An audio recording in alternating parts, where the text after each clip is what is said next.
गुढीपाडव्यानिमित्त भारतीय नववर्ष स्वागत यात्रा समिती याच्या वतीने भव्य मिरवणुकीचे आयोजन केले असून शहरातील सर्व महिला मंडळ, सामाजिक संस्था, सामाजिक कार्यकर्ते, शालेय विद्यार्थी, ढोल ताशा पथक, लेझिम पथक, पारंपरिक वेशभूषा अशा विविध सर्वांगी यात्रा सजली होती।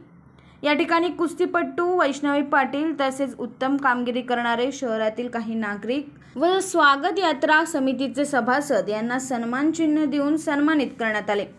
गुढीपाडवा नववर्षाचे स्वागत मोठ्या जल्लोषात पार पडले।